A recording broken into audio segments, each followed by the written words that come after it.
Hey, everybody, and welcome back to another edition of the Rising Tide Leadership Podcast, Identity and Influence Edition. My name is Mo, and as always, I'm sitting here with the good doctor, Dr. Lim Usita. What's up, man? Yes, sir. Always great to be with you. Really excited about the conversation that we're going to have about leadership and identity, which is kind of the name of this podcast. Yeah, man. I just took the brand new diagnostic on your website. Am I the first one to take it, or did somebody else take it? Yeah, you're the first one, man. Yeah. So right now he's got results for one, and so we're hoping that he has results for more, and that's where you come in. And so it took me 10 minutes. It was pretty easy, and I mean it gave me a little bit of who I was at the end. But let's talk about that. Like, why did you make a diagnostic? There's a ton of diagnostics out there. You and I use diagnostics from Wiley Disc and others. What caused you to say, hey, I want to make a diagnostic that is specifically towards the stuff that I teach on identity? Yeah.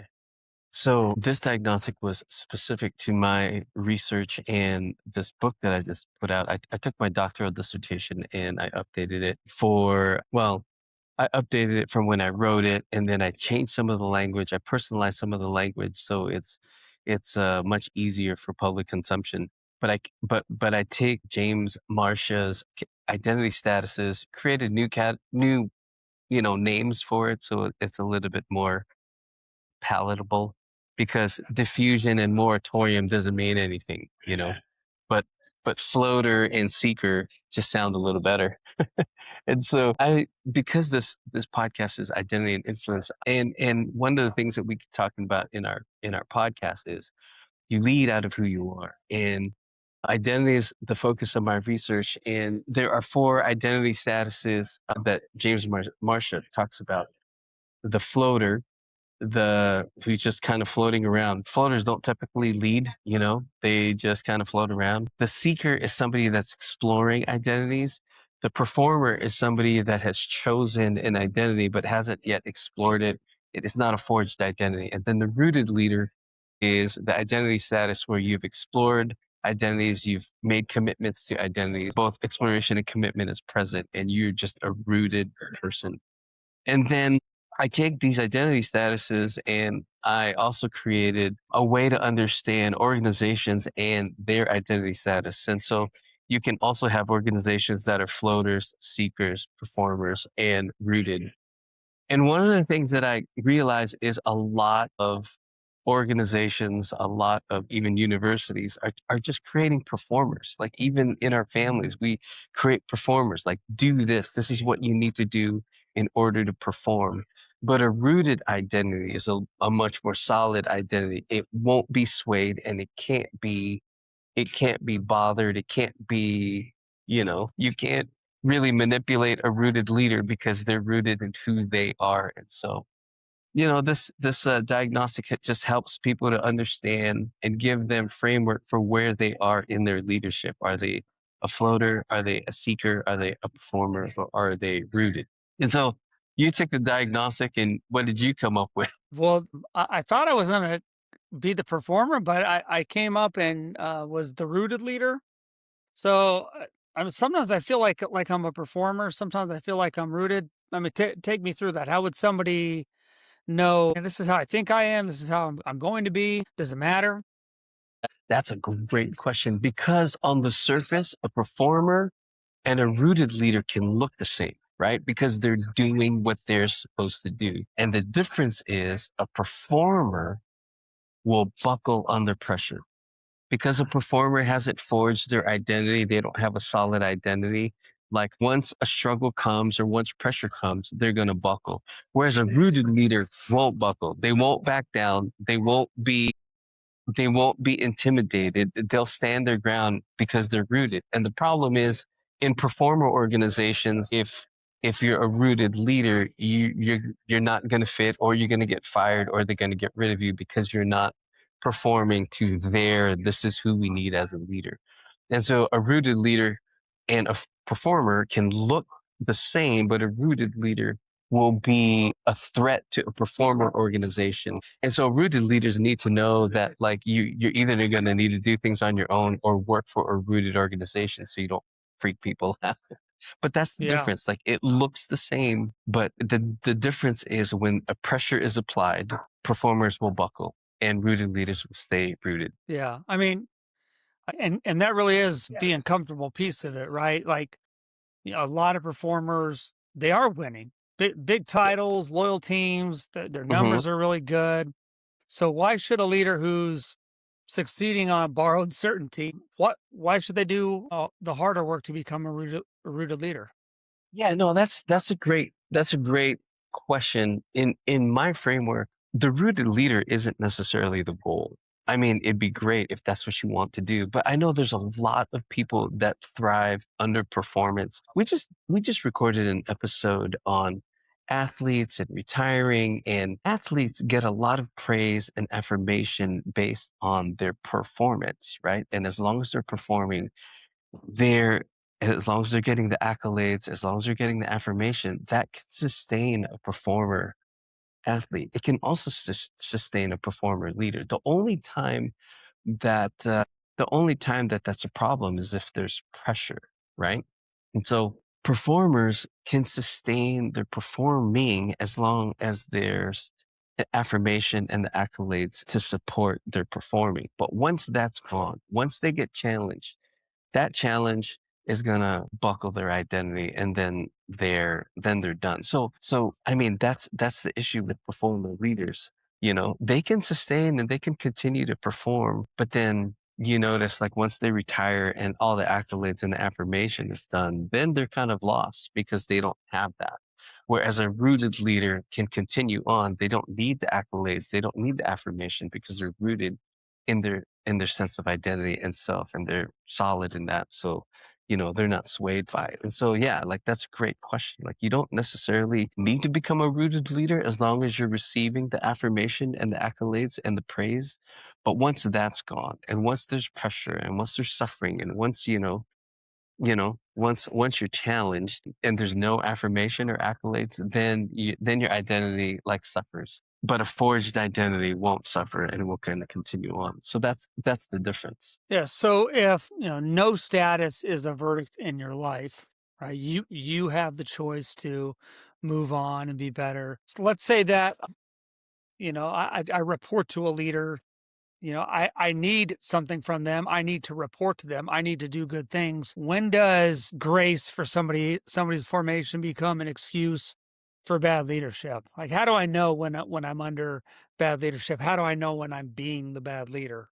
Man, that is a great man. It's a great question. My Asking initial for a friend.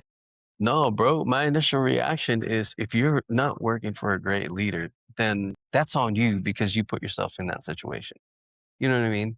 Like, if you find yourself working for somebody that isn't a great leader, you got to take responsibility for that because you applied for the job, you put yourself in that place.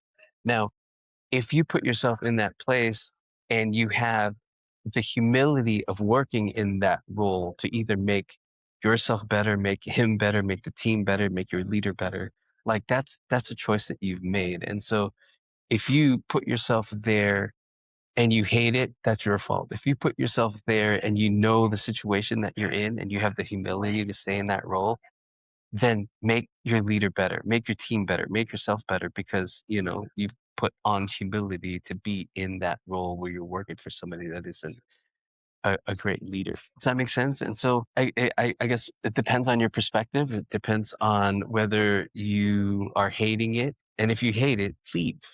But if you know it and you have humility, then you can stay and make that leader better, make the organization better, make your team better, make yourself better. I don't know if that Yeah, I answers think the question, but it does. I think a majority of leaders, I don't know, most leaders, a majority of leaders, I don't know. I think I don't think there's a lot of humility in leadership. I think a lot of people just think I'm the leader, I'm doing a great job. And I think that's a bad premise to work from. That's again why I think somebody needs to take, I take as many diagnostics as I can. And again, that's why when you and I were talking about diagnostics and you're like, yeah, I think I want to create one. And, I was like, yeah, that's great because I'm always looking for ways to not put myself in a box, but to get myself out of a box. And that's what I think that diagnostics do, whether it's the yeah. the DISC Yeah. assessment or this one or others Yeah. I've taken, the Enneagram.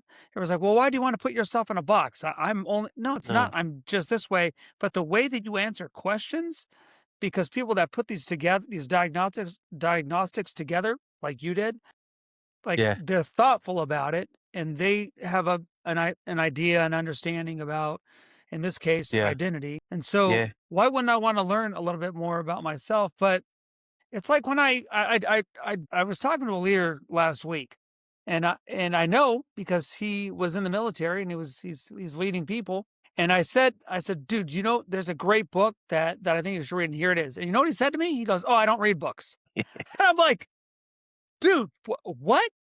Like who? Obviously, there's nobody speaking into his life, because if you're arrogant enough to say, I don't need to read books, I don't need to talk to other people or Yeah. figure out how to be better, like, well, how are you getting better? And so I think there's a lot of people who think they're rooted. They think they're these great leaders. So they're faking it. Now, I can tell for the most part, I'm a pretty good judge of character. I'm a pretty good judge of leadership character. But can you fake rooted? Because I've met those kind of people who perform groundedness better than the actually, than actual grounded people. So somebody might actually be grounded, but there's a leader who's so insecure, their whole job is to look like they're grounded, and so they do, which ends up messing up their team. Yeah. Wait, I'll answer that question. But before I answer that question, I have a leadership humility profile. It just takes a look at humility and these 5 areas, and it shows it kind of measures like your effectiveness in your humility. And I know servant leadership is a big part of your leadership studies. I'll share that one with you next, man, and we can have that conversation. But the question that you ask is, when you fake rootedness, faking rootedness is performing. So that kind of answers that question. Like, if you're rooted, you're not faking anything. You're not performing anything. You're just being yourself. You're just a grounded leader. And so somebody faking rooted, and again, performing and rooted can look the same until there's pressure. And that's the differentiator. Once there's pressure or challenge, the performer buckles, right? And the rooted leader just kind of continues on, and whether they continue on or they get fired or traded or whatever, like, it doesn't matter to them because they know who they are and they're rooted in their identity. And so, yeah, when pressure comes, like, is somebody performing leadership or are they a lead? So if leadership identity is formed under pressure, and what we're doing now is trying to remove pressure from situations from the younger generations, are we creating a generation of leaders who are never going to be rooted? Bro, that's not just a leadership question, that's an identity question.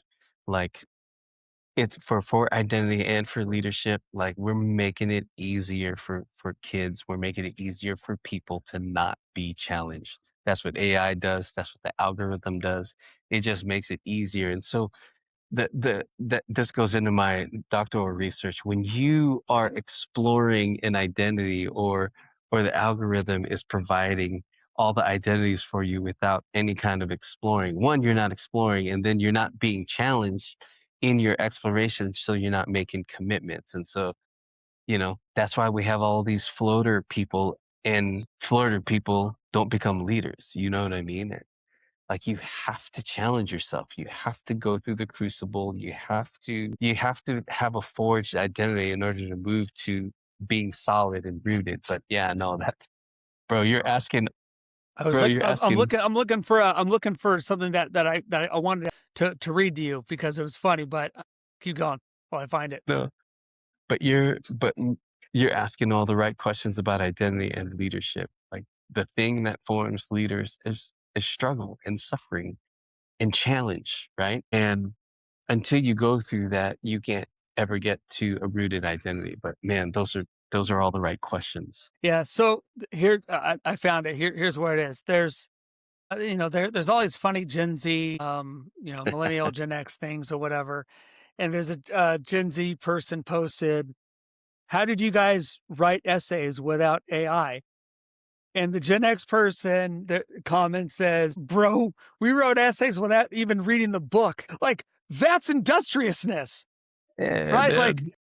life is harder now with AI because now people just Right. get lazy and they have AI write their stuff for them. And I was like, dude, back in our day, we had to act like we read the book. And you would talk to people on the way to school because you actually would write your essays, right? So you could Yeah. actually Yeah. write it with a pen and paper, like before school. But you'd just be like, dude, what was the book? What was the book about? What's the book report? And I just Yes. feel like we're building up like lazy people now. You know what I mean? So like, what is somebody who's watching this? If they're going to take this assessment, and I hope they do, this diagnostic, what should they be thinking when they take it, and what should they hope with the results that they get? Man, just take the assessment and don't hope for a particular assessment or don't hope for a particular status. Like take the assessment to figure out who you are. And once you figure out who you are, then we can tell you what to do. You either guide exploration or encourage commitment. But once you know what your status is, then you know what to do. You see what I'm saying? So like don't try to hope for one. And again, this podcast, a lot of our conversations have to do with you lead out of who you are. So figure out who you are, and then from there you can figure out how to get to where you want to go, right? So just take the assessment. You can go to identityspecialist.net/identity and influence, and you'll get to the assessment. You can take it. It takes a couple of minutes, and then it gives you a report. It lets you know where you are in your identity status and tells you what kind of leader you are. So All right, so we're gonna drop a link for that. Make sure you take the diagnostic and reach out and let us know what you got. And like Dr. Lem said, there's no wrong way. I think we've all been at certain places in our life when it comes to identity. And so we just want you to get better, and that's why we built tools like this. And so we'll talk more about it. And our hope is that as you become better people, better leaders of others, that you take this journey seriously because your people really they really deserve it. So Doc, I appreciate it. Thanks, yes, sir. And I look forward to the next conversation. Yes, sir. Thank you so much. All right. Well, that brings us to the end of this episode. Thank you for listening to the Rising Tide Leadership Podcast. Highlights and resource links are available for you in the show notes. We hope that you will join us next week as we continue on the leadership journey. Don't forget to like and subscribe so you don't miss out, and share with others so they don't miss out. See you next week.